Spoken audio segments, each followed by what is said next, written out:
All right, in this explainer, we are going to break down a really systematic, step-by-step blueprint for reversing insulin resistance. This is all based on the methods from a super fascinating interview with Dr. Boz. So this isn't just general advice, it's a precise action plan. Okay, let's just dive right in with a question that I know so many people struggle with. Does this sound familiar? You're doing everything you're supposed to. You're eating better, maybe you're even counting every single calorie, but that stubborn weight just will not go away. So what's the deal? Well, the idea here is that the problem isn't what you think it is. It's not really about calories, at least not at first. The real issue is like a locked door inside your body, and it's physically blocking you from getting to your own stored energy. So what's the key to this locked door? Well, first, we have to identify the real enemy. And here's a hint. It's not fat. It's the hormone that's in charge of the fat. Okay, so let's meet insulin. I want you to think of it as the fat storage gatekeeper. When your insulin levels are high, it's like a bouncer standing at the door of your fat cells, saying, nope, you can't come out. Its entire job is to store fat. And believe me, it is very, very good at its job. And this right here is why it's so frustrating. As long as that insulin gatekeeper is on duty, your body is physically incapable of unlocking its fat stores to use for energy. It honestly doesn't matter how little you eat. That fat is staying put, locked away. So how in the world do we get that gatekeeper to go off duty? Well, that brings us to the next step in our blueprint, a very deliberate process to finally unlock your fat. Now, this first step is probably the exact opposite of everything you've ever been told about dieting. The old way, right, is to restrict how much you eat, which just forces you to fight against hunger all day. This new way, it focuses only on restricting what you eat. For right now, you don't limit the quantity or even how often you eat. The one and only goal is to get your insulin to come down. So how do you know you've succeeded? You've reached this incredible state called unconscious fasting.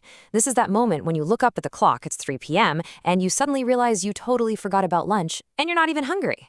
That's it. That feeling is your graduation certificate. It means your body has finally remembered how to burn its own fat for fuel. Okay, once you've earned that certificate, it is time to get serious. Step 3 is called the food push. And I'm not going to lie, this part requires some real discipline. Now, the term food push is super precise. It doesn't just mean a meal. It means anytime you put anything in your mouth that could cause even the tiniest insulin response. The goal here is to get yourself down to only 2 food pushes a day. This creates a long, beautiful, uninterrupted window for your body to burn fat. And this is where it gets really tricky, because some of the things that can trip you up are so surprising. For someone with high insulin resistance, even something like sugar-free gum, or a mint, or a diet soda can be a problem. That sweet taste on your tongue can be enough to signal your brain to release a little bit of insulin, just enough to gently nudge that fat cell door shut again. You know, this stage isn't just a physical test, it's a massive social and psychological challenge. The source gives this perfect example of funeral potatoes. At a gathering, refusing a specific dish like that can almost feel disrespectful to the person who made it. Sticking to the plan means you have to have the mental game to navigate these really tricky social landmines. Okay, for those of you who have absolutely mastered the first few steps, but still feel like you've hit a wall, there is an advanced strategy. We need to talk about something called the dawn phenomenon. So what is this thing? Well, you can think of it as an invisible breakfast. Every single morning around 4 a.m., your body releases cortisol to start waking you up. This tells your liver to dump some stored sugar into your bloodstream. Now, for a healthy person, it's a tiny little bump. But for someone with insulin resistance, it can be a massive surge, like you just ate a piece of toast, and it slams that fat-burning window shut before you even get out of bed. So the strategy is to basically outsmart your own body. You finish your 2 daily food pushes before that morning glucose surge even begins. So for example, you might eat your meals between 8 a.m. and 2 p.m. This gives you a long, truly uninterrupted fat-burning period all through the night. So we've walked through all the steps, but what's the actual end goal? I mean, what does victory look like? Success here is about way more than just numbers on a scale. It's a total mindset shift that the source calls escaping the prison. This is basically the graduation exam for your metabolism. And it's not just about what your fasting blood sugar is. A truly healthy system should see a nice, modest peak after a meal and then come all the way back down to where it started within 2 hours. Let me tell you, this is a very high standard to meet. And this brings us back to that really powerful idea of the endocrine prison. When you have chronically high insulin, your body is in a kind of hormonal jail where the normal rules of metabolism, a calorie is a calorie, they just don't apply. Inside this prison, even something that seems totally innocent, like a bite of an apple, can trigger a huge insulin response and keep you locked up.